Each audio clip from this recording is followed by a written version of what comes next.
we have been given some pathways and code labs by Google, so that we can distribute it to other students, so that they can learn Kotlin uh, and implement their idea for their own app. Okay, so to tell you the importance of Kotlin and to enlighten you about Kotlin, I would like Ashish to tell you some words about it. So, Ashish. Yeah. Hey everyone. I hope you are doing really well at your homes right now. I am Ashish Karade, the current lead of Developer Students Club SIT. I guess most of you are from DSC itself, so I don't think I need to give introduction for it. So let's directly start with the session. So today we are having the first session of our Android Jam series, right? Uh, Okay, so what is Android Study Jam? Android Study Jam are the series of events in order to educate the students to make a great, amazing Android apps using Kotlin language. And Abhishek Yogi was recently selected as the facilitator for the Android Jam series from our college. So he's responsible to teach you guys to make how to make Android apps using the Kotlin. As you may know that you have mainly two options to create Android apps, right? Uh, the first one is using Java language or using the Kotlin language. Sure, there are other options as well, but you may use any framework of any language to make Android apps. But Java and Kotlin are the two most widely used languages to make Android apps. So why should you use Kotlin over Java? What are the benefits of it? So first of all, let me tell you that last year Google Google itself announced that Kotlin is now the preferred language for the Android development. As you may know that initially only Java was there, and we used only Java to make Android apps. But soon after the Kotlin came, it has now become the preferred language to make Android app. The second benefit is that you are able to solve the same problems using fewer lines of code using the Kotlin language as compared to Java, which makes Kotlin code more reliable with fewer bugs and crashes, and is it far easy to understand than the Java language itself. Okay, and also the Kotlin's compiler is very smart and safe, which detects the most errors at the compile time. So you do not have to face with much issues as you may have to do. You may face issues using the Java language for the Android app development. Okay, now what are you getting in this course? You will be getting a certificates by Google on completing both the code labs, for which instructions will be given by Abhishek during the webinar. So you are getting the benefits for not only watching this webinar, but you have to complete the code labs. And at the end of this series of events, you will be making a challenge project. If the Googlers like the project, they may showcase your project on their official Google's blog, right? So this is a huge opportunity to stand out from other students, right? And you will be getting the badges too. So Google recently made that badges are important to showcase your knowledge, and they come up with the Google developer profile 2 months back. So if you have not made your Google developer profile, please make it. And this is a great platform to showcase your knowledge, your talent. By collecting badges, you can showcase your badges as well. So from this session, you will get badges on successfully completing the code labs as well. All right, then let's start with the session. Over to you, Abhishek. Yeah, thank you so much, Ashish. So, guys, without wasting much of time, I'm gonna directly transit to jams. Okay. So, what actually the Android jams are? Android study jams are community organized study groups for people to learn how to build Android apps using an online training course. Okay. So, we have given two tracks for this session, like one for the new to programming track and one is other the prior programming track. But we have selected as for our community the newer to programming track. So let me take you there. Yeah, this is new to programming track. Like in this track, the main requirement that you have is you must have a laptop with minimum of 4 GB 1 TB configuration, and with maybe Android Studio installed or not, you will learn it in your second path lab. I will provide it to you. The basic prerequisite is basic computer literacy and basic math skills, and yeah, So this is the content of your first new to programming track. So this is your first path lab, introduction to Kotlin. In this path lab, you will get to learn about some basic constructs like variables and many other things about. I think your screen is not visible. Just a minute. Is it visible now? Yep, yep. Yeah, yeah. So yeah, yeah. New to programming track. So the prerequisite for it, basic computer literacy and basic math skills, and yeah, this is the content for your new to programming track. So what you will learn here is introduction to Kotlin. In this path lab, you will get to know about the basic constructs of Kotlin like classes, functions, and what are the abstract classes in Kotlin, and create your and in second path lab, you will create your first app. Like whenever we open the Android Studio, the screen splashes in front of you in which you have to give the name of your app, your domain, and you have to select the languages that you want to prefer to develop your Android app. So this kind of stuff you are going to learn in this track, and build a basic layout. So I will talk about the layout in later slides. So you will make a birthday card app in this a single page application, so that you can send it to your friend when you remind about their birthday. So add a button. So as far as the interactivity is concerned, it's a two-way communication. Like so in an application, when we use a button and when we click on it, then only the machine or our app started giving output to us. Okay, so it's an interaction. To make the interaction possible, we must have a button on our screen. Okay, so you will learn how to add a button and how to write the code to include the button in your app. Okay, so yeah, and fifth is get user input. In this you will prepare a tip calculator app on the basis of several aspects given to you. So in this you will get to learn about switches, radio buttons, check boxes, and text views and other views also. So try to do this app on your own as well after installing Android Studio. Okay, and this one last one, this is personally my favorite because this is kind of an advanced app because it uses recycler view and many other card view as well. Don't confuse about the terminology, I will clear it later. Okay, so this is your thing, and let me take you and prior programming experience, right? So leave it for now, I will tell you in the next session about this. Okay, so now you guys search on Google Kotlin Playground.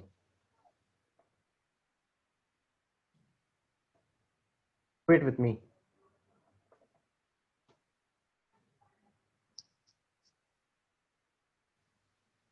Okay, and then click on the first link.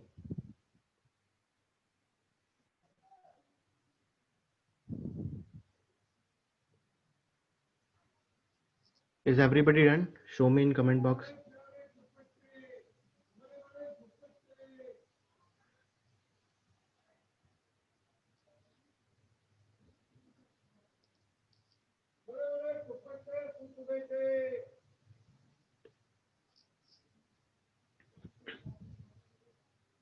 Okay, so this is our comment. This is the our content that we are going to cover today. The variables, the data types, conditional statements, loops and ranges, function and classes. Okay, so if I compare Kotlin with C++ and Java, it's quite similar. Okay, so the starting point of Kotlin is also the main function. Okay, but like we write main function as. Okay, so this. Oh, okay, and after that, like जब हम जावा पढ़ते हैं तो जावा में जब हम print statement use करते हैं तो ऐसा कुछ होता है system dot out dot print और system dot out dot print L N. Okay, so and जब हम पाइथन 3 के ऊपर के वर्जन यूज करते हैं तो उसमें हमारा प्रिंट स्टेटमेंट प्रिंट होता है लाइक प्रिंट. ओके, लेकिन वो एक फंक्शन होता है और बाकी जो पाइथन 3 के नीचे की चीजें हैं वो सब सिर्फ पाइथन स्टेटमेंट होती है. ओके, उसमें हमें पाइथन 3 के ऊपर वाले वर्जन में हमें करली ब्रेसेस देने होते हैं. Sorry, सिर्फ ब्रैकेट्स देने होते हैं. Okay, so after doing this, I'm gonna tell you something. Like, if you want to print something on your screen, okay, so use this statement: print.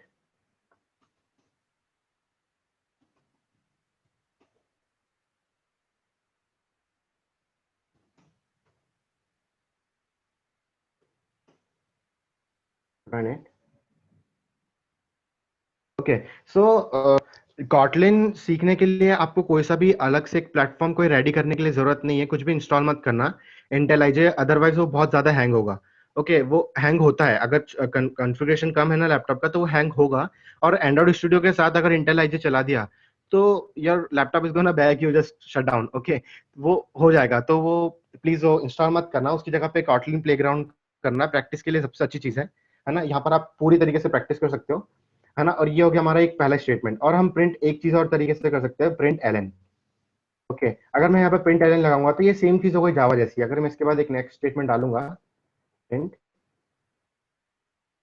Like anything, okay, if I'm going to run this,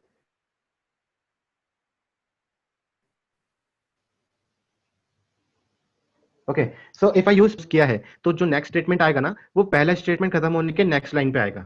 okay, तो print Elon use करने के बाद, लेकिन अगर मैं यहाँ पर सिर्फ प्रिंट यूज करूंगा, ओके, अगर मैं इसको रन करके दिखाता हूँ तो वो सिंगल लाइन में आएगा। Okay, right. So do this with me, okay? If anyone had got some confusion, tell me in chat box. Okay. So अगर हम C++ की बात करें तो C++ में हम कुछ ऐसे कुछ वेरिएबल डिक्लेयर करते हैं, जावा में भी ऐसे ही कुछ कर लेते हैं अपन, स्ट्रिंग एस समथिंग, है ना, तो ऐसा करते हैं। बट अभी क्या रहता है ना कि कॉटलिन का खुद का एक बहुत ज्यादा एक प्रोविजन है कि वो ना खुद अपने आप इन्फर कर लेता टाइप।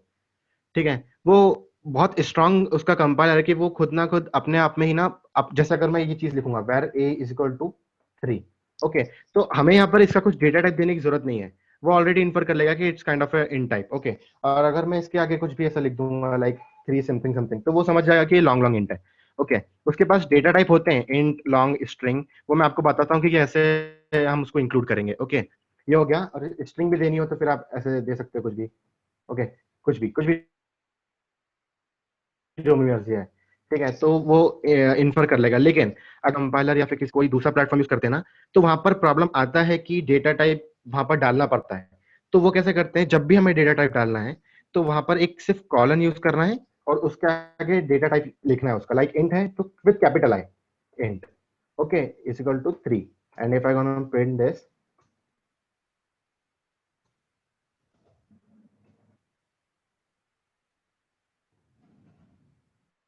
या ऊपर वाला भी आ गया, ये आखिरी वाला भी 3, बिकॉज प्रिंट एलन यूज नहीं किया ना कहीं पे, इसको कमेंट कर देते हैं।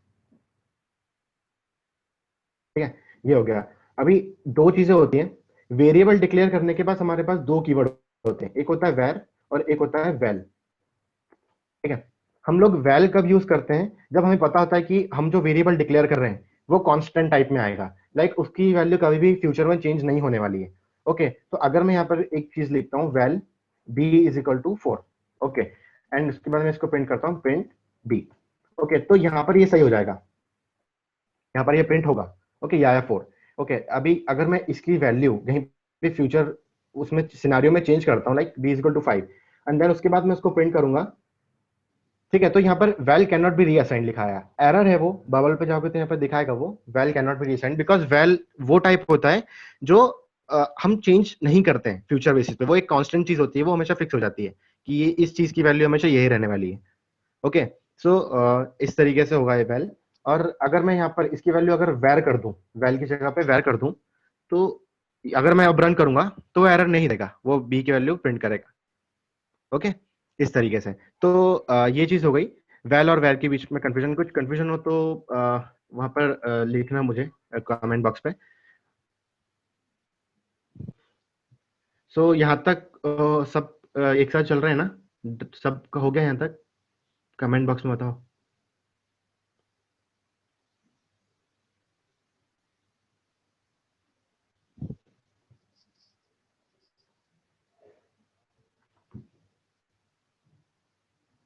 ओके, सो इसके बाद हम आएंगे डेटा टाइप पे। ठीक है, अभी मैंने आपको बताया था कि हम अगर ऐसे करेंगे, मतलब वेर ए ले लेंगे एंड देन स्ट्रिंग। ठीक है, स्ट्रिंग लिया हम लोगों ने। अभी सिर्फ ये इतना सा पार्ट याद रखना, ये इतना पार्ट सिर्फ अभी अभी मैं जब फंक्शन पढ़ाऊंगा ना तो ये रिटर्न पूछूंगा, इसलिए याद रखना कि जब भी हमें अगर कुछ भी डेटा टाइप देना है तो कोलन और उसका डेटा टाइप। ओके, वैसे उसकी जरूरत कभी पड़ती नहीं है, बहुत कम जरूरत पड़ेगी, मैं सिर्फ उतना ही कॉटलिन बताऊंगा जो तुम्हें एंड्रॉइड एप्लीकेशन डेवलप करने में हेल्प करेगा।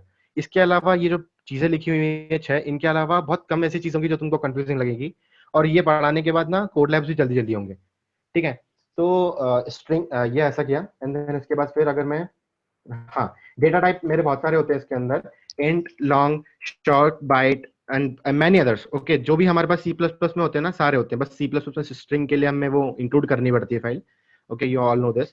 तो बस वो चीज होती है, एंड उसके लिए फिर लाइक मैं एक चीज और बता देता हूँ, इंट स्टेटमेंट बता दिया। ओके, कंडीशनल स्टेटमेंट्स पे आते हैं हम लोग। कंडीशनल स्टेटमेंट सेम होते हैं इसके, इफ एल्स होता है, ठीक है। लाइक ट्रेडिशनल एग्जांपल लेते हैं कि अगर मैं एक वैर ले लूं, ठीक है, अभी मैं पूरा ले लेता हूँ यहाँ पे, टू लाइक 17। ओके,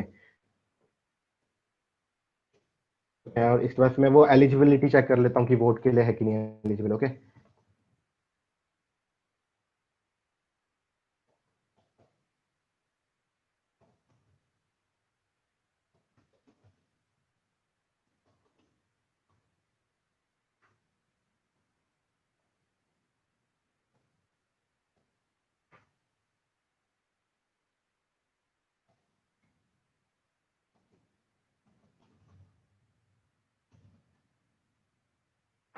ओके, तो मैं यहाँ पर रन करूंगा, ठीक है।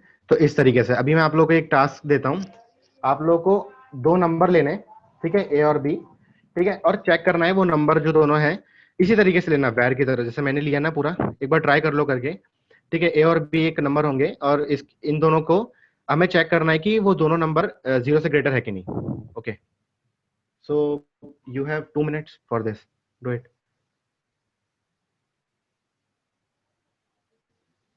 और जैसे हो जाए तो वहां पर कमेंट बॉक्स पे डन लिख देना।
So is everybody done?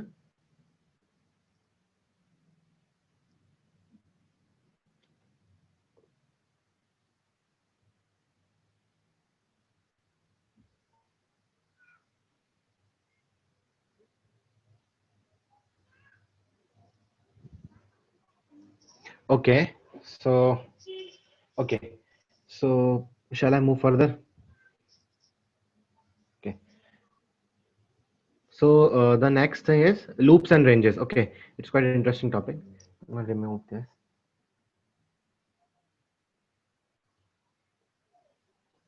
ठीक है, तो जो जैसे हम सी प्लस प्लस और जावा और पाइथन में जो लूप यूज करते हैं, लाइक उसमें डू वाइल तो होता नहीं पाइथन में। तो जैसे हम सी प्लस प्लस और जावा की बात करते हैं, तो वहां पर हमारे पास 3 लूप होते हैं, फॉर लूप, वाइल लूप और डू वाइल लूप। ओके, यहाँ पर भी 3 होते हैं, ठीक है। मैं एक चीज समझाता हूँ कि जैसे कि जब हमें जब पहली बार हम सेकंड ईयर में आए थे, या फिर थर्ड ईयर में, नहीं सेकंड ईयर में जब आए थे, या फिर जब भी सी प्लस प्लस सीखी होगी, तो टीचर्स ने सबसे पहला लूप का प्रोग्राम वही लिखवाया था कि 1 से 10 तक के सारे नंबर प्रिंट कर दो, राइट। सो हम वही प्रोग्राम करते हैं बट थोड़ा अलग तरीके से। ओके, इसका फॉर लूप इस तरीके से चलता है, लाइक अगर मैं कोई वेरिएबल ले लूँ, मैं एक और चीज बताता हूँ, var a is equal to 1 dot, उससे पहले ये चीज बताता हूँ। जो ये मैंने लिखा हुआ है 1 डॉट डॉट 10, इसका मतलब होता है कि 1 से लेकर 10 तक की रेंज है ये। इसका डेटा टाइप होता है इंट रेंज। कॉटलिन के पास एक उसका खुद का डेटा टाइप होता है इंट रेंज करके। उसमें क्या होता है ना कि जब हम ये 1 डॉट डॉट 10 लिखते हैं तो ये 1 से लेकर 10 तक के सारे नंबर इंक्लूड कर लेता है, 1 को भी और 10 को भी। ओके, तो मैं आपको एक चीज दिखाता हूँ इसमें। अगर मैं फॉर लूप लगाऊंगा और आई, इन कीवर्ड यूज होगा, इन ए। ओके, कुछ भी नहीं, सिर्फ ए, और मैं यहाँ पर लिखूंगा प्रिंट आई, प्रिंट आई।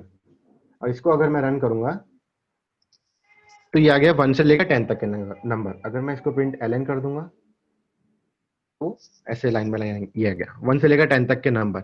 सो ये डेटा टाइप बहुत इंपॉर्टेंट है 1 से लेकर 10 तक। जब भी आपको कुछ नंबर ऐसे कुछ भी लूप में यूज करना होगा तो इस टाइप की चीजें यूज करना काफी एफिशिएंट होती है। जब हम एप्लीकेशन डेवलप करते हैं ना तो उसमें बहुत सारे लूप्स यूज होते हैं कभी कभी बीच में। लाइक ऐसा एक डाइस का एक ऐप आएगा, उसके अंदर आप लोगों को बनाना सिखाएंगे तो उसके अंदर ऐसी चीज बहुत बार यूज होने वाली है। ठीक है, तो इस चीज को अच्छे से याद रखना। इंट रेंज इसका डेटा टाइप है, रिटर्न टाइप। अगर मैं यहाँ पर इंट रेंज लिख दूंगा ना कोलन करके, तो भी वो एक्सेप्ट कर लेगा क्योंकि इसका डेटा टाइप इंट रेंज होता है। और ये फॉर लूप का सिंटैक्स है, for any variable in a. A means the range from 1 to 10 including 1 and 10. Okay, and after that I will use the print statement for printing I. So and this is your output. And after that, okay, so if I little bit move further and write step 2. Okay, now see what is the output. So see, it is printing every number between 1 and 10 with incrementing the I with 2. Okay, I plus 2, I plus 4, like this. Okay, 1 3 5 7 9. Okay, सो दो से increment हो रही है हर चीज। अगर हमें कुछ भी चीज इंक्रीमेंट करनी है, ओके, तो आई प्लस प्लस वगैरह वो सब लिखने की जरूरत नहीं है ना, वो सीधा स्टेप 2 यहाँ पर लिख दोगे या स्टेप 3 लिख दूंगा। स्टेप 3 पे भी रन करके दिखा देता हूँ। ठीक है, तो इस टाइप की चीजें आ जाएंगी। ठीक है, ये हो गया। अभी अब मुझे ऐसा करना है कि जस्ट समय मुझे डिक्रीजिंग ऑर्डर में अगर इसको प्रिंट करना है, सो फॉर आई इन 4, एक और कीवर्ड होता है down to. Okay, down to 1। Okay, 1, now print i 4 3 2 1। Okay, अगर मुझे डिक्रीजिंग ऑर्डर में जाना है किसी एक पर्टिकुलर नंबर से एक पर्टिकुलर नंबर तक, तो मैं डाउन टू कीवर्ड यूज करूंगा। आई माइनस माइनस या फिर I equal to I minus 1 वगैरह वो सब यूज नहीं करूंगा मैं लूप के अंदर।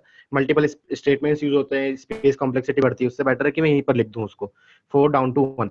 ओके, उसके बाद फिर हाँ, एक चीज और होती है, लाइक जब हम लोग कुछ चीजें यूज करते हैं, लाइक हम लोगों ने बहुत सारी लाइब्रेरीज यूज करी है जिसमें हम रैंडम नंबर जनरेट करते हैं। ओके, उसका एक प्रैक्टिकल यूज मैं आपको बताता हूँ। उसमें क्या होता है ना कि सपोज करो हम लोग डाइस, हम लूडो खेल रहे हैं। ओके, अब हम लोगों ने किसी एक पर्सन की चांस दी, उसने डाइस होवर किया। ओके, अभी उसके ऊपर एक एक नंबर होता है ना, 1 2 3 4 5 6, तो हर बार एक नया, मतलब हर बार एक नया नंबर जनरेट होता है। ओके, तो जब हम इसको इस तरीके से सोचो, जब आप उसकी एंड्रॉइड ऐप बनाओगे, ओके, तो आपके पास एक डाइस होगा स्क्रीन पे। ओके, आपको बटन क्लिक करना है और हर बार एक नया नंबर जनरेट होना चाहिए और उसके हिसाब से उसकी पिक्चर चेंज होनी चाहिए। समझ रहे हो मैं क्या बोल रहा हूँ? माइक ऑन कर लो और बोल भी सकते हो, माइक ऑन कर लो सब लोग।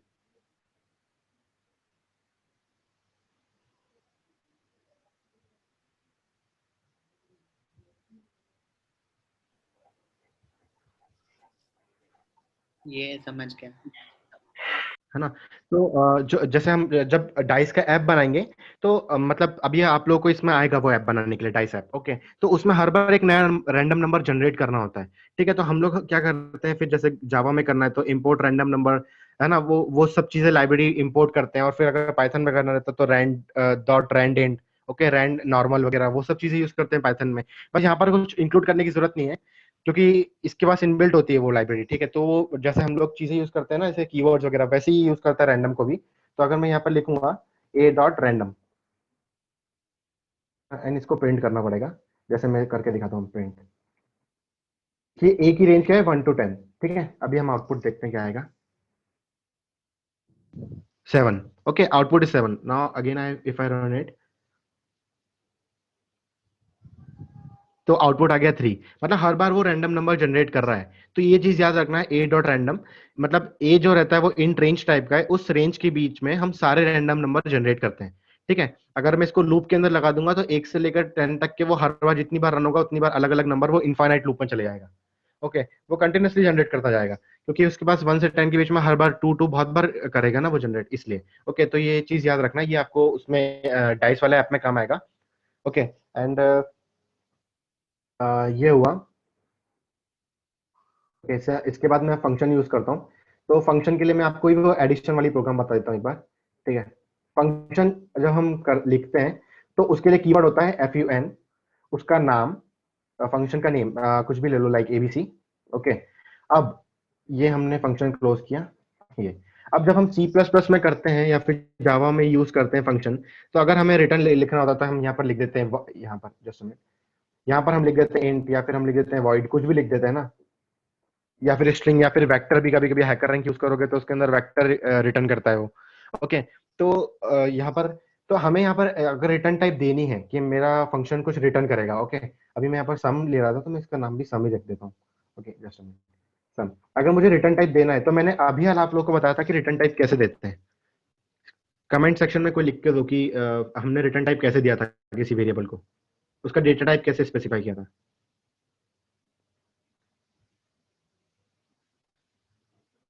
या थैंक यू अविनाश। इस तरीके से किया था। तो अभी जैसे मुझे रिटर्न करनी है सम। ओके, अभी इसके अंदर पैरामीटर, जब भी मैं पैरामीटर दूंगा तो मैं पैरामीटर के अंदर वैर नहीं दूंगा। ओके, मतलब लाइक जैसे मुझे यहाँ पर, जैसे मुझे फंक्शन कॉल करनी पड़ेगी ना, तो मैं यहाँ पे पहले वेरिएबल लेता हूँ, var a is equal to 2 and var b is equal to 6। Okay, then मैं सम कॉल करूंगा किस पे, ए और बी पे, है ना, ये होगा।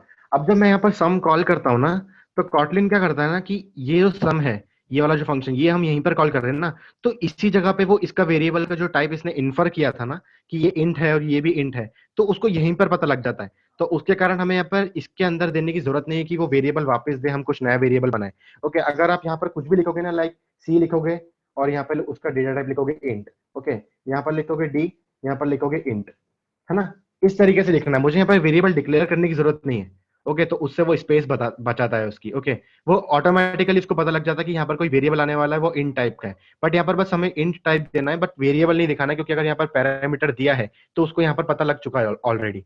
ओके, तो यहाँ पर लिखने की जरूरत नहीं कि यहाँ पर वैर सी लिखूं, मैं यहाँ पर वैर डी लिखूं। अगर मैं वैर लिखूंगा तो वो एरर दे देगा, क्योंकि ऑलरेडी उसने यहाँ पर इन्फर कर लिया है, तो वो कॉटलिन के रूल्स को, समझ रहे हो ना, डिसओबे करेगा। ठीक है, तो अभी मैं यहाँ पर करता हूँ, रिटर्न करना है मुझे statement, return c plus d. Okay, अभी मुझे रिटर्न कर रहा हूं मैं यहाँ पे, मतलब इसका कहीं ना कहीं पे डेटा टाइप तो आएगा ही आएगा। ठीक है, अभी मैंने डेटा टाइप कहीं पे लिखा ही नहीं इसका रिटर्न टाइप की, इसका रिटर्न टाइप इंट होगा कि क्या होगा। तो उसका रिटर्न टाइप मैं यहाँ पर लिखता हूँ कोलन, और किस टाइप का है, इंट टाइप का। ओके, अब मैं इसको रन करके देख लेता हूँ। ओह, रिटर्न करना है तो हम लोगों को प्रिंट करना पड़ेगा।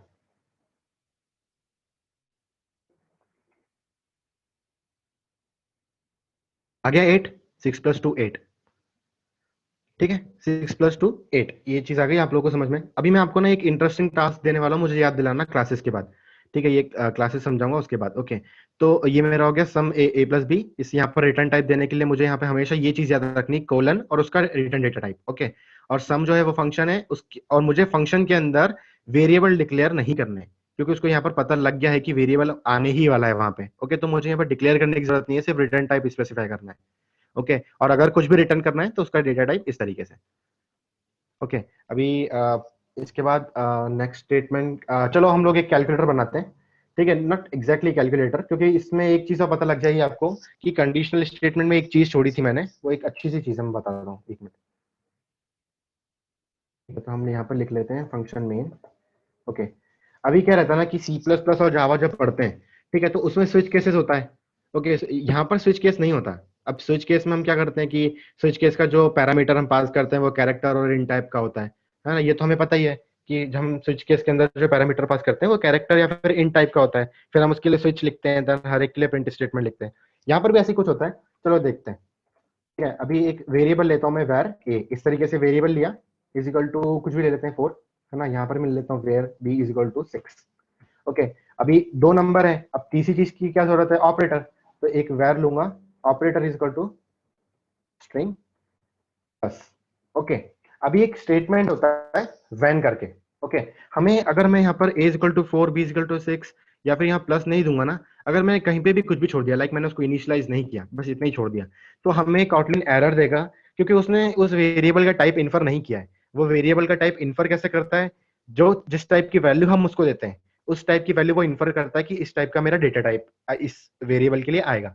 ओके, तो मुझे यहाँ पर वैल्यू देना बहुत जरूरी है, उसको इनिशियलाइज करना जरूरी है।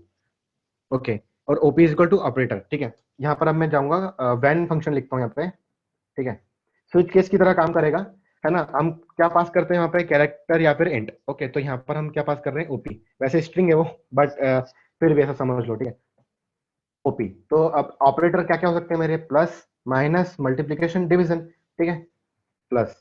तो प्लस के लिए अब मुझे शो करना है कि ये प्लस के ऊपर क्या ऑपरेशन करेगा, तो मैं कोई प्रिंट स्टेटमेंट नहीं लिखूंगा, मैं सिर्फ एक ये एरो बनाऊंगा यहाँ पे और सीधा लिखूंगा इसके सामने ए प्लस बी। ठीक है, फिर दूसरा ऑपरेशन क्या है मेरा, माइनस। ठीक है, मैं एरो बनाऊंगा और इसका ऑपरेशन लिखूंगा ए माइनस बी। ओके, तीसरा ऑपरेशन क्या होगा, ये होगा, और इसके बाद एरो बनाऊंगा और लिखूंगा ए स्टार बी। हाँ, और चौथा ऑपरेशन क्या होगा, डिवीजन। ये लिखूंगा मैं a, sorry, a divided by b. Okay, और अगर मेरा इसमें से कुछ भी नहीं, अगर उसने स्ट्रिंग में कुछ नाम दे दिया, आशीष कराटे, अगर ऑपरेटर में स्ट्रिंग है ना हमारी, तो उसने अगर ऐसा कुछ नाम दे दिया तो हम वहां पर एल्स एल्स स्टेटमेंट में डाल देंगे कि जीरो आउटपुट देना है सर। अगर कुछ भी इन चारों में से कुछ भी मैच नहीं करता, तो वो डिफॉल्ट वाला स्टेटमेंट लिखते हैं ना स्विच केस में, उसी से इसको समझ लो ऐसा कि डिफॉल्ट वाली स्टेटमेंट के जैसा ही है एल्स वाला स्टेटमेंट। ओके, अभी देखो, अभी यहाँ पर अभी ये तो इसने तो ये चीज करी, अब मैं इसको रन करूंगा ना। ठीक है, तो कुछ आउटपुट नहीं देगा। वो क्यों नहीं देगा, क्योंकि हमने इसका अभी इसने ऑपरेशन परफॉर्म किया है, इसका वैल्यू तो कहीं पे लिया ही नहीं है। ठीक है, तो वैल्यू लेने के लिए अब मैं यहाँ पर जाऊंगा वेल रिजल्ट। ओके, अब रिटर्न टाइप देने के लिए वापस से वही चीज यूज करूंगा, क्योंकि मेरे को यहाँ पर रिटर्न टाइप देना पड़ेगा, क्योंकि यहाँ पर मैं वैल्यू पास नहीं कर रहा हूँ, यहाँ पर मैंने स्ट्रिंग पास की है। ओके, ओपी मेरा स्ट्रिंग था ना, प्लस, तो यहाँ पर वो कैलकुलेट तो कर लेगा, क्योंकि मैं अगर मैंने यहाँ पर इंट रिटर्न टाइप दिया उसका, okay, int is equal to this, तो ये क्या करेगा ना, इन सबको कैलकुलेट करके इन टाइप की वैल्यू इसके अंदर स्टोर कर देगा। इसलिए मैंने एल्स के अंदर यहाँ पर रिटर्न टाइप इसका जीरो दिया है। मतलब एल्स के अंदर जीरो इसलिए दिया है क्योंकि मैंने इसका रिटर्न टाइप इंट देने वाला था। ओके, अगर मैं यहाँ पर स्ट्रिंग कर दूंगा तो यहाँ पर तुम भी कुछ लिख देना कि like no operator matching is possible. Okay, something like that. तो इस टाइप की चीजें लिख सकते हो। ठीक है, अभी मैंने यहाँ पर कर दिया, अब मैं यहाँ पर प्रिंट करता हूँ।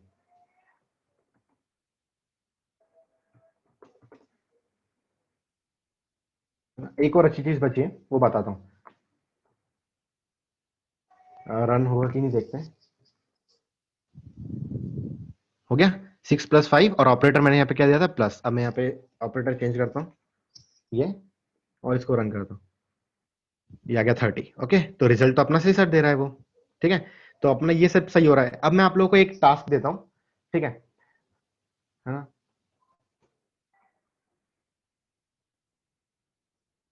ठीक है, आप लोगों को क्या क्या करना है ना, कि ये जो तो मैंने वेरिएबल लिए, ओके, ये दो वेरिएबल मुझे एक ही स्टेटमेंट में प्रिंट करके दिखाने हैं। ठीक है, एक ही स्टेटमेंट के अंदर मुझे ऐसा ऐसा कुछ स्टेटमेंट लिखाना चाहिए, लाइक मैं आपको लिख कर देता हूँ, 4 5। ओके, ये स्टेटमेंट प्रिंट होके आना चाहिए मेरे को, सिर्फ एक सिंगल स्टेटमेंट के अंदर आपको ये प्रिंट करनी है चीजें, है ना। याद रखना, पाइथन में हम लोग फॉर्मेट स्पेसिफायर यूज करते हैं ऐसे इस टाइप के एक सिंगल प्रिंट स्टेटमेंट को यूज करने के लिए, परसेंटेज, परसेंटेज 0.3f 0.4f ऐसा कुछ लिखते हैं ना, है ना, वो उस टाइप की चीज से होता है ये, बट इसमें थोड़ा अलग है ना। मैं आपको एक चीज अच्छी सी बताऊंगा, पर आप एक बार ट्राई करो, आपके पास 2 मिनट है, 1 मिनट है सिर्फ, सिंगल स्टेटमेंट है ना, ट्राई करो और थोड़ा सा लगाओ दिमाग, अगर हो पाएगा तो बिल्कुल हो पाएगा, नहीं तो मैं बताऊंगा ही।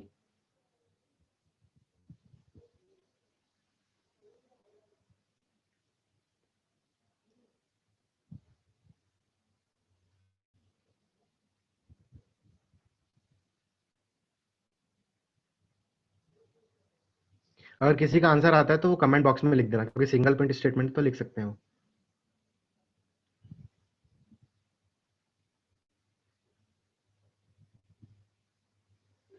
सोचो कि सिंगल में कैसे लिख सकते हैं अपन, right. Okay, nice try Sameer.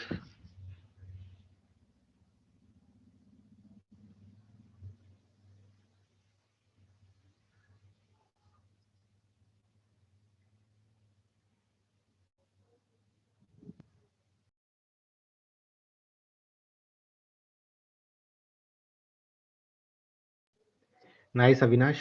You are right, actually.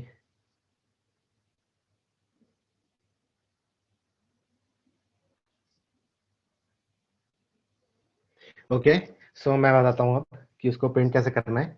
अगर मुझे दो नंबर किसी स्टेटमेंट के बीच में प्रिंट करना है ना, क्योंकि कभी कभी कॉम्पिटेटिव प्रोग्राम्स में अगर बाई चांस कॉटलिन का ऑप्शन आ गया कभी फ्यूचर एस्पेक्ट्स में, है ना, अगर आ गया बाई चांस, तो वहां पर आपको प्रिंट करनी पड़ेगी वैल्यू बीच में। उसने ऐसा ही टेस्ट केस दिया जिसमें कुछ प्रिंट करना हो। ओके, कुछ भी हो सकता है। तो अभी अगर प्रिंट करना है सिंगल प्रिंट स्टेटमेंट में, तो हम उसको इस तरीके से प्रिंट कर सकते हैं, प्रिंट। ओके,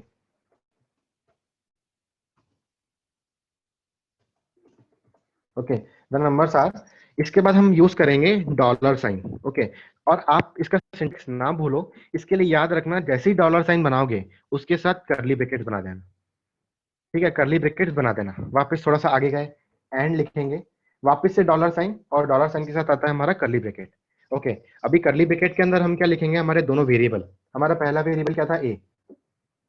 दूसरा वेरिएबल क्या था, बी। ओके, अब मैं इसको रन करता हूँ। ओह, कुछ तो गड़बड़ है।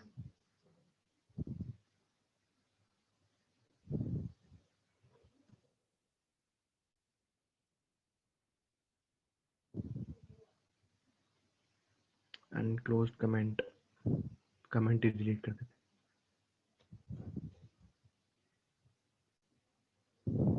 Okay, the numbers are 5 and 6। तो याद रखना, जैसे हम जैसे अगर कोई बैकएंड डेवलपर होगा या किसी कोई वेब डेवलपमेंट पे काम कर रहा होगा, ठीक है, तो उस इंसान ने ये डॉलर साइन हम यूज करते हैं पीएचपी के अंदर।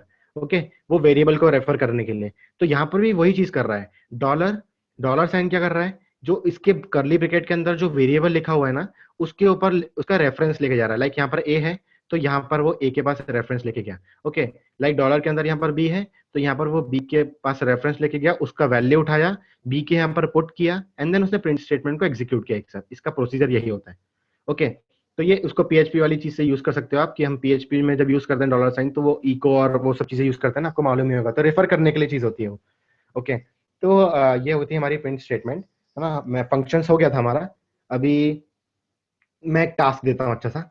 ओके, एक और टास्क है आप लोग के लिए। आप मुझे एक पैटर्न प्रिंट करके दिखाओ, ये इस टाइप का।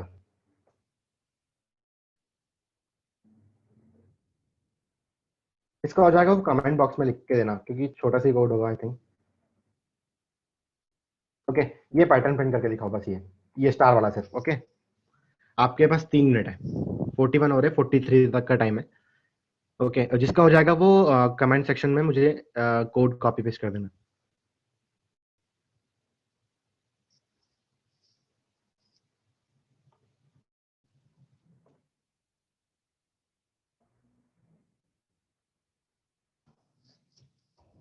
So Samir, is this called format specifier? या it's called variable interpolation. Okay, जो मैंने डॉलर साइन यूज किया ना, उसको वेरिएबल इंटरपोलेशन कहते हैं। Ashutosh, where a is equal to 3, did I write something wrong?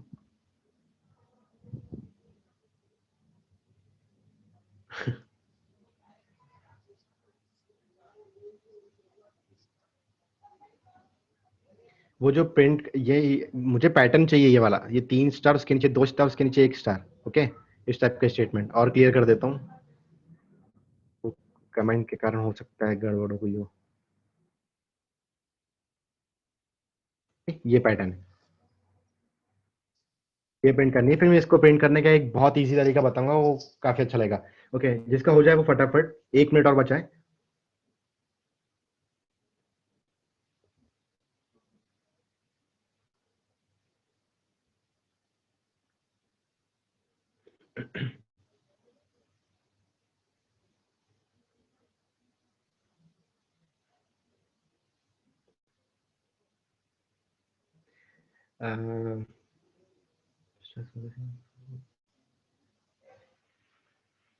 Nice try. N square complexity आ गई बुलबुल उसकी। और एक चीज बताता हूँ, जितने भी जैसे हम लोग अभी प्लेसमेंट्स में हैं, राइट, तो उसमें ना अभी तक जितनी भी कंपनी में मैं प्लेस हुआ हूँ या आशीष प्लेस हुआ है, तो उतनी कंपनियों में ना उन्होंने जितने भी कोडिंग क्वेश्चंस दिए थे, उसमें अगर हम लोगों ने अगर एन स्क्वायर की कोई सा भी वो दिया है ना एन स्क्वायर का सोल्यूशन, तो हम अलाउड नहीं है वो करने के लिए, ठीक है, वो out of bound time limit देता है, ठीक है, वो जाता ही नहीं है, ठीक है, वो मतलब एरर आ जाता है सारे उसमें, और वो मतलब वो नहीं हटता, उसके लिए हमें एन, सिर्फ n log n base two इस टाइप की कॉम्प्लेक्सिटी के साथ सॉल्यूशन देना पड़ता है, एफिशिएंट सॉल्यूशन चाहिए हमें, ठीक है, तो N, nice try Bulbul, but it gonna give n square complexity. Okay, so time is over. I'm gonna just a minute. Let's try this.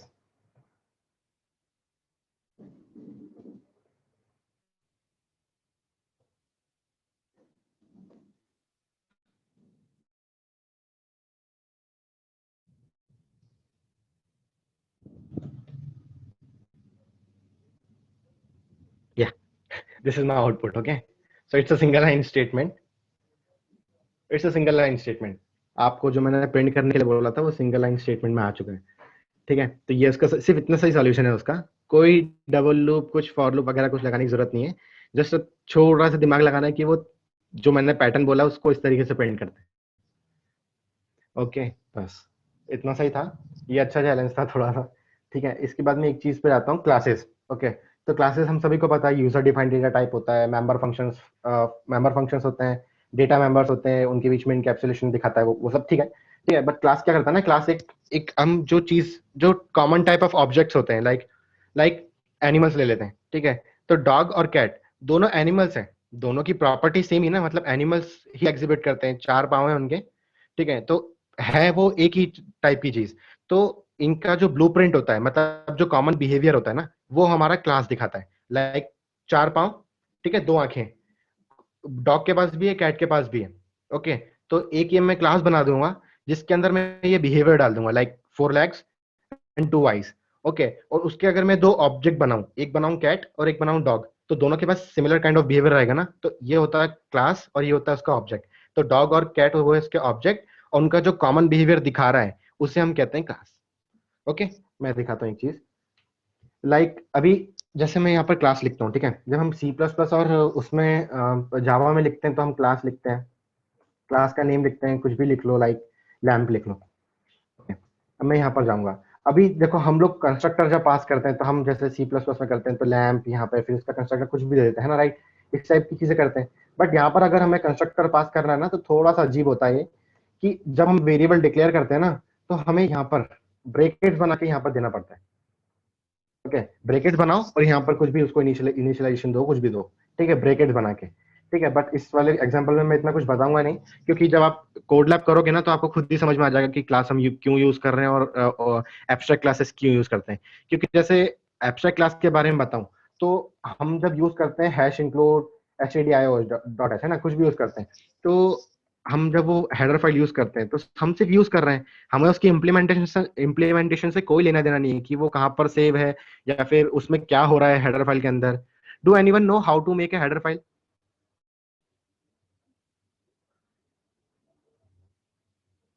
Just write in the comment section कि how to make a header file.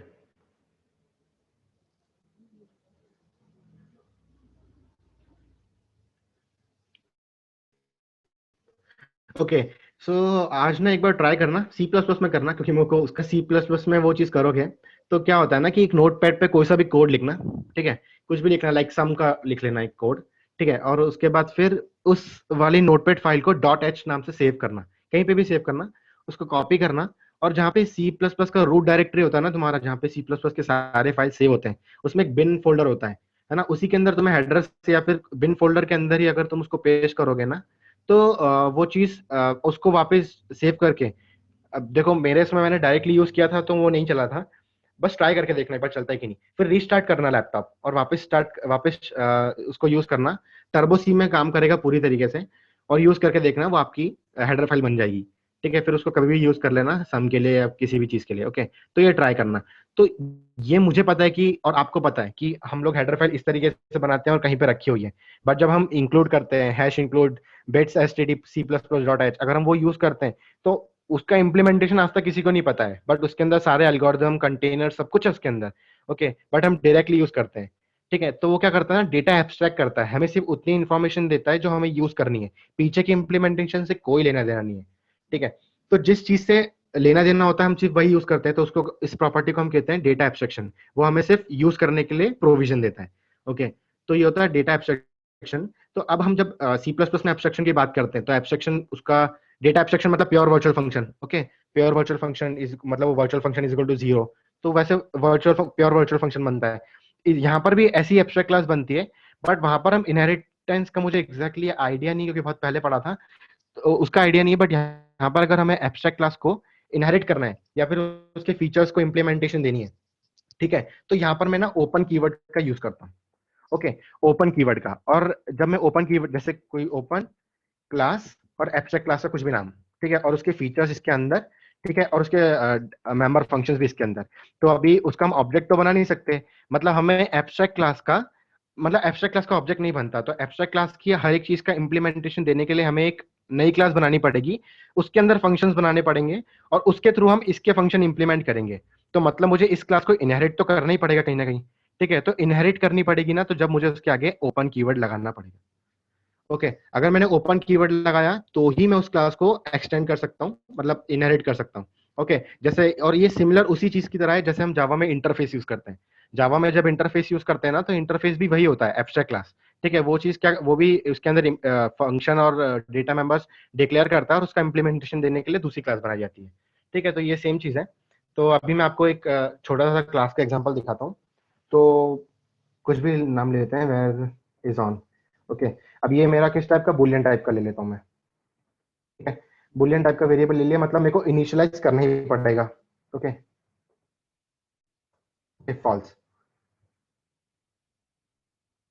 अभी ये हो गया मेरा data member. अब इसके आगे मैं फंक्शन ले लेता हूँ एक कुछ फंक्शन, और कुछ भी ले लेता हूँ, लाइक टर्न ऑन। फंक्शन लिया, इसका डेटा टाइप मुझे बुलियन लेना है, क्योंकि मुझे एक सिंगल वैल्यू से रिटर्न करनी है।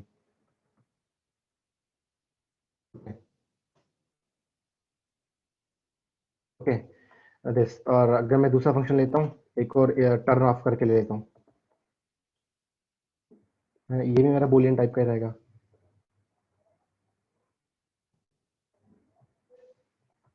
ठीक है, ये भी मेरे को रिटर्न फॉल्स करेगा। ओके, ये हो गया। अभी मुझे वेरीफाई करना है, ये मैं बता रहा हूँ कि मैं कर क्या रहा हूँ, एक मिनट में कोड लिख लेता हूँ, उसके बाद फिर मैं आपको एक से बताऊंगा। वेरीफाई।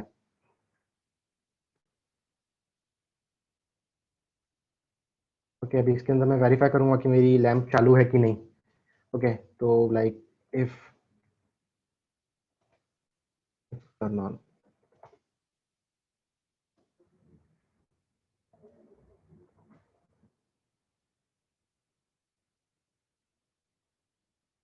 बहुत ही गंदा इंडेंटेशन आ रहा है उसका।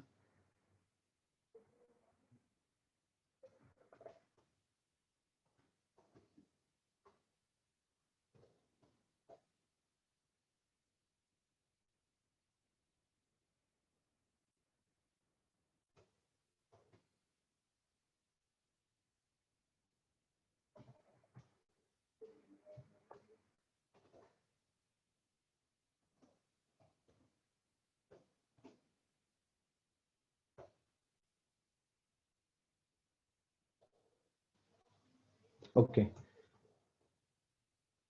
ठीक है, और स्टार्टिंग पॉइंट हमारा क्या होता है, फंक्शन मेन। ठीक है, अभी मुझे इसका ऑब्जेक्ट बनाना है। तो क्लास का ऑब्जेक्ट बनाने के लिए एक सिंटैक्स होती है, वो मैं बताता हूँ इस तरीके से।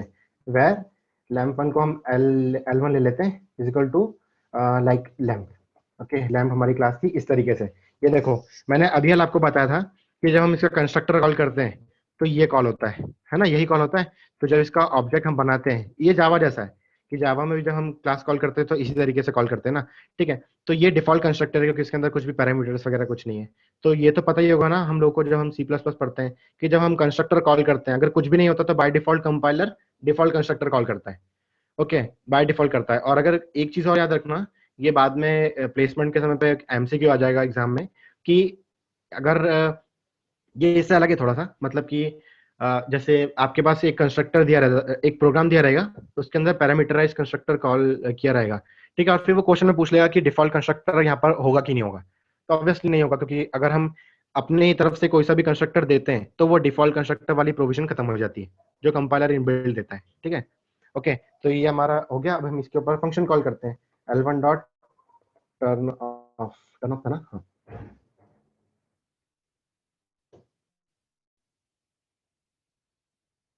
देखते रन होगा कि नहीं होगा, क्योंकि बहुत सारे एरर आने वाले मेरे हिसाब से, but let's see. Oh, on है, ये तो उल्टा आ गया।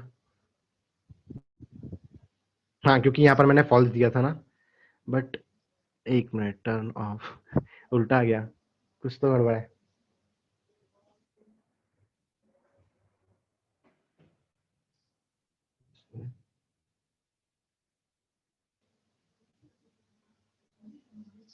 टर्न ऑफ,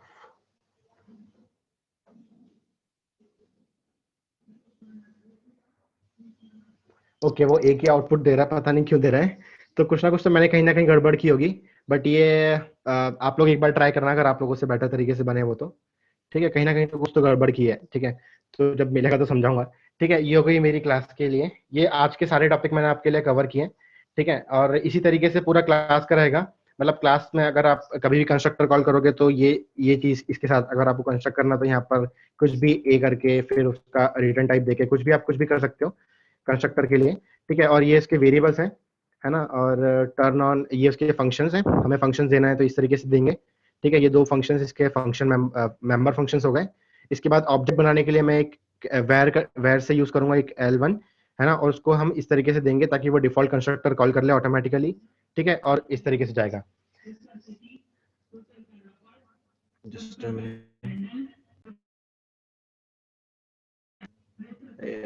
सो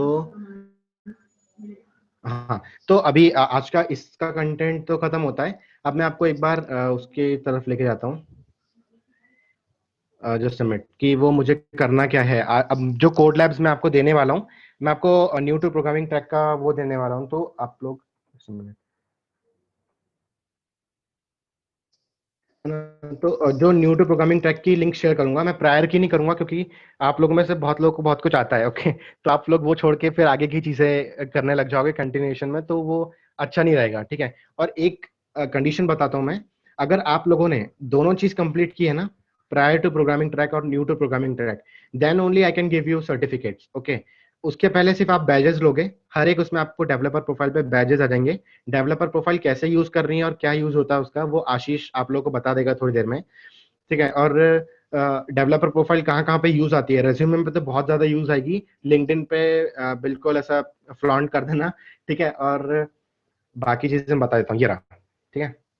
सो ये हमारा, ये मैं आपको भेजूंगा, ठीक है। आपके पास सेम यही पेज खुलेगा, ठीक है। ये रहा, इसके अंदर दो चीजें हैं, एक Kotlin basics for Android and layouts, इस ये हो गया हमारा एक चीज, एक यूनिट हो गई। इसके अंदर हमारे पास पाथवेज होंगे, ठीक है। जैसे मैं क्लिक करूंगा तो मेरे पास देख लेना प्रोसीजर, मैं आप लोग को आप लोग खुद ही समझ जाओगे, बट एक बार बता देता हूँ, ओके। तो इस तरीके से मेरे पास ये चीज खुली होगी, ठीक है। ये मेरे थोड़े बहुत कंप्लीट है इसलिए यहाँ पर लिखा हुआ है। तो अभी मैं जाऊंगा किसी भी एक्टिविटी में, तो जैसे एंड्रॉइड बेसिक में, ठीक है, तो मैं यहाँ पर जाके एक्सप्लोर पे क्लिक करूंगा, ठीक है। एक्सप्लोर के बाद मेरे पास ये चीजें खुलेंगी, ठीक है। मैं आप लोगों को एक एक चीज दिखा देता हूँ। ये मेरा पहला वीडियो खुलेगा, जो जिन लोगों ने एंड्रॉइड बनाया है ना, उन लोगों ने ही ये पूरा पाथ लैब और कोड लैब्स बनाए हैं, पता है क्या, पाथफेज और ये सब। ये मुझे जब मैं सेशन अटेंड कर रहा था तो मुझे बताया था टीचर्स ने। तो आप एक बार ये इस टाइप की वीडियोस आपके पास होंगे कि आप लोगों को करना क्या है। Step instructions. It's hard to imagine life without our phones. And in this course, you're going to have a chance to learn how to build an app that runs on one of these. It honestly feels like a superpower to know how to build an app. Okay. To take some So this kind of videos you're gonna in every path lab you're gonna see this, okay। तो इसमें दो videos हैं and उसके बाद ये दो छोटे छोटे से पाथ लैब है, ये कोड लैब है, ठीक है। अभी देखो ये कोड लैब के अंदर क्या जाना है, यहाँ पर टेक कोड लैब का बटन लिखा हुआ है, उस पर क्लिक किया, ओके। उसके बाद फिर हमारे पास अंदर ये चीज खुलेगी, पूरी ये चीज, ठीक है। उसके बाद कुछ भी स्टार्ट मत करना, पहले ये चीज पढ़ना कि यहाँ पर क्या लिखा हुआ है, ये पूरा पढ़ना। बिफोर यू बिगिन पे मैं आपको बता रहा हूँ कि कैसे प्रोसीड करना है, ओके। ये बिफोर यू बिगिन वाली जो चीज है ना, काफी इंपॉर्टेंट होती है, क्योंकि इस कोड लैब के अंदर आप करने क्या वाले हो वो पूरा इसी के अंदर लिखा हुआ है, ठीक है। इसके लिए प्रीरिक्विजिट क्या है वो यहाँ पर लिखा हुआ है, ठीक है, ये चीज, है ना। और उसके बाद फिर व्हाट यू विल लर्न, ये वाली चीजें इसमें लिखी आएगी कि आप लोग क्या इसमें पढ़ने वाले हो, कॉटलिन का क्या कितना बेसिक है, क्या होने वाला है। और क्या आखिरी में कि देखो हर एक कोड लैब के आखिरी में कुछ ना कुछ चीज होती है या फिर कुछ ना कुछ बनता है, भले वो कोड होगा या फिर प्रोजेक्ट होगा, ठीक है। तो ये चीज होगी यूज यहाँ पे, और उसके लिए नीड जो भी होगी वो आपको यहाँ पर लिखा आएगा, ठीक है। इसके फिर आप नेक्स्ट कोड लैब पे जाओगे, रन योर फर्स्ट प्रोग्राम। अब देखो, जैसे अभी हम लोगों ने कॉटलिन प्लेग्राउंड यूज किया था ना, वैसे इसी तरीके से डीएससी लीड से ना यहाँ पर ये चीज दी हुई है। जैसे मैं इस पे क्लिक करूंगा, ठीक है, तो यहाँ पर ये चीज आ गई। तो ये कॉटलिन प्लेग्राउंड है। एक मिनट वो लोड हो जाएगा तो मैं आपको अच्छे से बता पाऊंगा। ये आ गया, ठीक है। अब मैं इसको इसको इस पे कितना भी कुछ भी कोड लिख सकता हूँ। उसको रन करने के लिए सिर्फ एक ग्रीन बटन है, इस पे क्लिक करूंगा तो ये आपके पास आउटपुट आएगा यहाँ पे, है ना। लाइक मैं यहाँ पे लिख दूंगा प्रिंट, ओके, ठीक है, ये आ गया हेलो वर्ल्ड डीसी, ठीक है। तो ये बस आपको कुछ भी डाउनलोड नहीं करना है, इंटेलिजे डाउनलोड करते रहोगे उसके ऊपर। अभी देखो हमें कॉटलिन किस लिए यूज करनी है, सिर्फ डेवलपमेंट पर्पज के लिए। तो कॉटलिन हम कहाँ लिखेंगे, एंड्रॉइड स्टूडियो में। तो हम काई के लिए इंटेलिजे एक एक्स्ट्रा डाउनलोड करें और उस पर प्रैक्टिस करें, उससे बेटर है कि यहाँ पे कॉटलिन प्लेग्राउंड खोल लो और जितनी प्रैक्टिस करनी है उस पर कर लो, या फिर जो कॉटलिन प्लेग्राउंड हमने पहले खोला था उस पर जाके कर लो, वो तो आपकी चॉइस है, ठीक है। तो यहाँ पर ये कर लेना, एंड इसके बाद फिर हम नेक्स्ट उस पर जाएंगे। हाँ, वो कॉटलिन प्लेग्राउंड खुल जाएगा यहाँ पे, ठीक है। उसको यूज करना यहाँ पर लिखा हुआ है, वो मैंने आपको ऑलरेडी बता दिया है, तो इतना कुछ प्रॉब्लम नहीं आएगा। मॉडिफाई योर प्रोग्राम, अब वो लाइक किसी भी, जैसे हेलो वर्ल्ड लिखा हुआ था ना बाय डिफॉल्ट, तो उसको कुछ भी हैप्पी बर्थडे टेक्स्ट या किसी भी चीज में उसने कन्वर्ट कर दिया, ठीक है। ये हो गया। इसके बाद फिर आपको इसी तरीके से सारे छोटे छोटी सी चीजें वो सिखा रहा है, हर एक चीज का एकदम डिटेल एक्सप्लेनेशन है यहाँ पे। जो मैंने आपको प्रिंट एंड सब सिखाया है ना, वो यहाँ पर ऑलरेडी दिया हुआ है, तो आपको जल्दी जल्दी ईजी हो जाएगा, मतलब जल्दी जल्दी कर पाओगे उस चीज को, ओके। तो ये चीज देख लो। और अगर हाँ, ये देखो, ये आपको यहाँ पर एरर भी बताएगा कि किस किस टाइप के एरर आ सकते हैं और उसको रिजॉल्व कैसे करना है और कहाँ कहाँ पे वो एरर मिलेगा, ओके। ये चीज हो गई, ठीक है। ओके, तो मैं नेक्स्ट स्लाइड जाऊंगा। फिर जो आखिरी में जो जिस जिस भी चीज का, भले ही तुमने ऐप बनाया चाहे कुछ भी बनाया, उसका कोड आखिरी में सॉल्यूशन कोड नाम की एक चीज होगी, हर एक कोड लैब में होगा वो, है ना। और वो चीज यहाँ पर होगी, ये लिखा हुआ है आपके पास, ठीक है। नेक्स्ट समरी, जो जो इस चीज के अंदर यूज हुआ है, जो जो हम लोगों ने सीखा है वो यहाँ पर होगा, ठीक है। इसके बाद फिर ये कुछ सोर्स दिए रहेंगे आपके पास कि जहाँ पे आप देख सकते हो, वोकेबुलरी खोलोगे, ये बहुत अच्छी चीज है। यहाँ पर कॉटलिन की हर एक टर्मिनोलॉजी क्लियर हो जाएगी आपको, ठीक है। ए मतलब डिक्शनरी टाइप की चीज है पूरी, ठीक है। ये देखो, ए से पूरा है, फिर देन बी से, देन जितनी भी इसके टर्मिनोलॉजीज होंगी ना कॉटलिन से रिलेटेड, वो सारी की सारी इसके अंदर आ जाएंगी आपको, ठीक है। ये हो गई। एंड देन इसके बाद में प्रैक्टिस ऑन योर ओन के अंदर ही आपको एक टास्क देगा कि आपको इस टाइप की चीज करनी है। लाइक वो टास्क अगर आपको करना है, अगर बहुत इंटरेस्टेड हो कॉटलिन सीखने में, तो आप कर लेना ये, अदरवाइज इसको छोड़ भी सकते हो, ऑप्शनल होता है ये, ठीक है। इसको डन करो।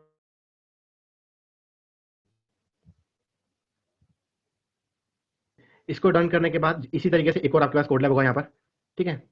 ये रहा कोड लैब, ठीक है। इसके बाद फिर आपके पास ये टेक द क्विज का ऑप्शन आएगा यहाँ पे।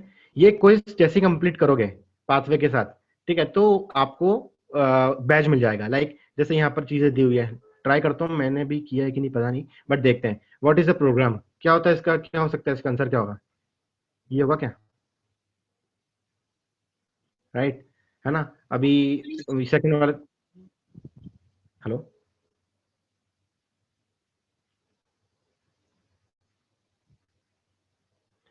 ठीक है, सेकंड वाले क्वेश्चन का आंसर पढ़ो और आंसर दो मुझे उसका कमेंट बॉक्स में।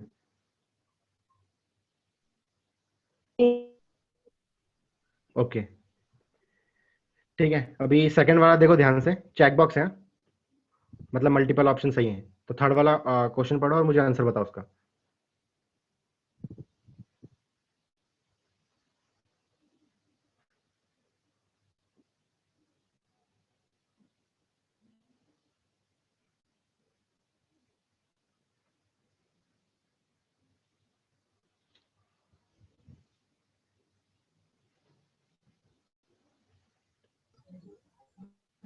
बी, सी और डी। ठीक है, बी सी और डी, ओके, है ना। फोर्थ वाला देखो और बताओ, आर्ग्यूमेंट वार्ग्यूमेंट देख लो, तुम्हें जो लगता है वैसा बताओ, मैं सही करता हूँ, होगा नहीं होगा देखेंगे बाद में, राइट। एमसीक्यू सेशन चल रहा है गाइस, कंप्लीट।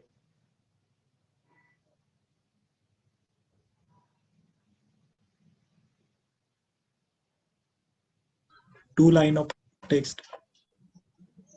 लास्ट वाला या पहला, ये वाला, ओके, ठीक है।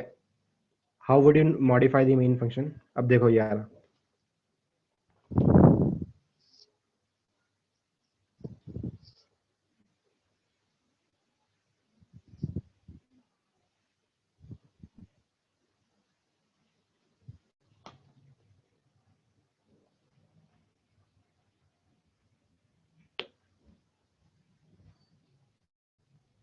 कोई आइडिया किसी को?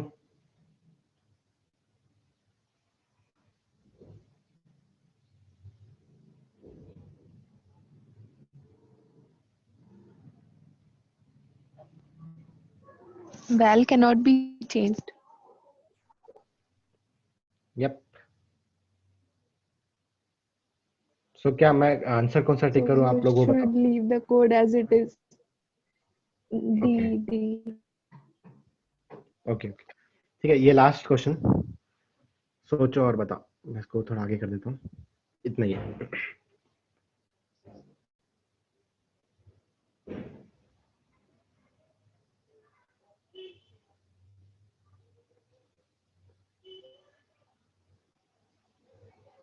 डेटा टाइप है गाइस, कम ऑन।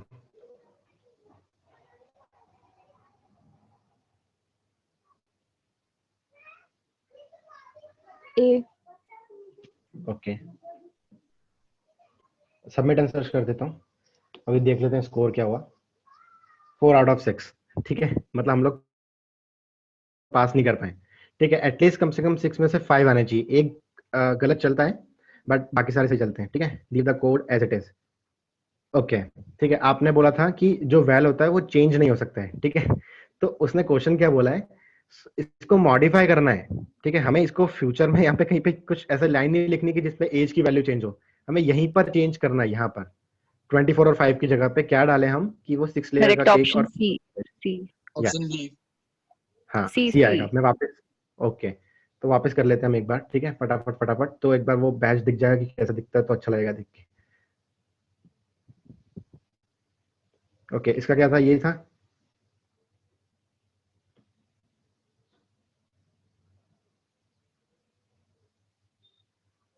हाँ यही था शायद, अविनाश। Yes, yes. यही था ना, ओके। हाँ, इसका प्रिंट 2 लाइन ऑफ टेक्स्ट, इसका सी, ओके ओके, एंड इसका इसका क्या बोला था first, A. A, okay, submit कर देते हैं। स्कोर हो गया 5-6, कॉन्ग्रेचुलेशन। ठीक है, अभी अभी मैंने क्या करा है ना, यहाँ पर मेरी प्रोफाइल पे ऑलरेडी बैच है। ठीक है, लाइक मैं एक बार देख लेता हूँ कि यहीं से खुलेगी वो।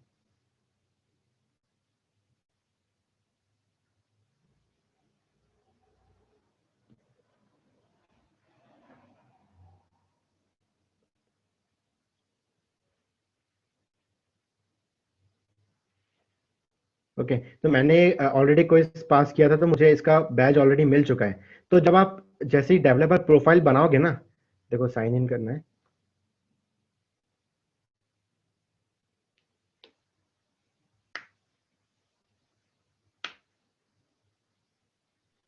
भैया एक मिनट चेक करना है गलत कौन सा हुआ क्विज में। एक, हाँ एक मिनट। I guess वो fourth question.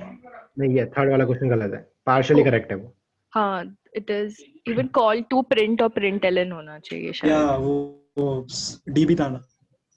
ओके, चलो कोई नहीं, पास तो हो गए ना। 5 या 6 भी मिलेंगे तो भी पास है वो ऑलरेडी। ठीक है, प्रोफाइल का बैच मिल जाएगा, वो मैटर करता है। ठीक है, बस 5 और 6 लाओगे तो भी ठीक है। अभी जैसे मेरे पास इतने मेरे ये बैजेस लिखे हो गए यहाँ पे। ठीक है, तो जैसे ही आप अपना वो बनाओगे ना, सबसे पहला जैसे डेवलपर प्रोफाइल बनाओगे, तो प्रोफाइल कंप्लीटेड का आपके पास बैच मिल जाएगा, ये वाला जहाँ पे मेरा ये होवर कर रहा है ना, ये देखो, क्रिएटेड गूगल डेवलपर प्रोफाइल, ये वाली चीज मिल जाएगी।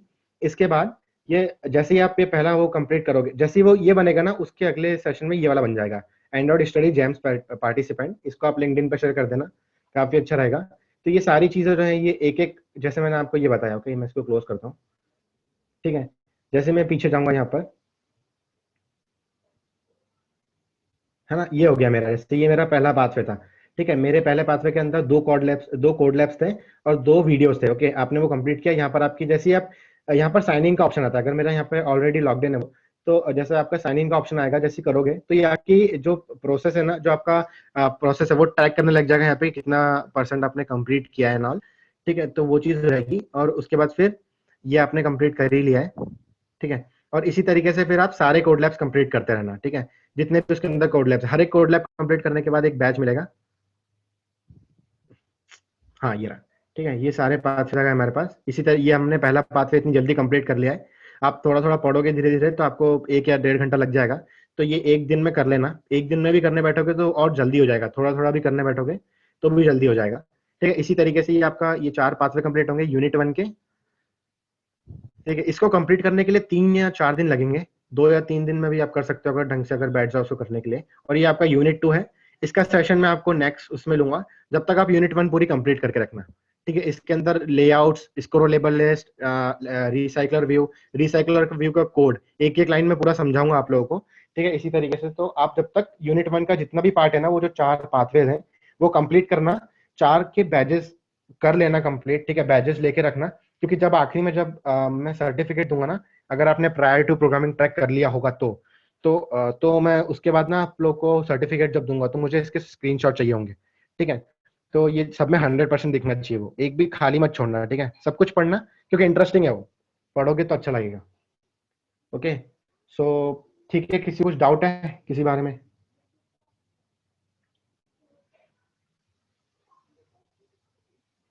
किसी को नहीं है? आशीष? या मुझे आशीष? कोई डाउट नहीं है। नहीं नहीं, हम लोग करें, स्टॉप करें? हाँ ठीक है। ठीक है, so thank you guys, thank you so much, thank you. हाँ थैंक यू भैया। You can leave. इवेंट के बाद वो एक पोस्ट इवेंट वाला फॉर्म आएगा आपके मेल पे, वो फिलअप कर देना इवेंट से related. Okay okay guys, bye bye.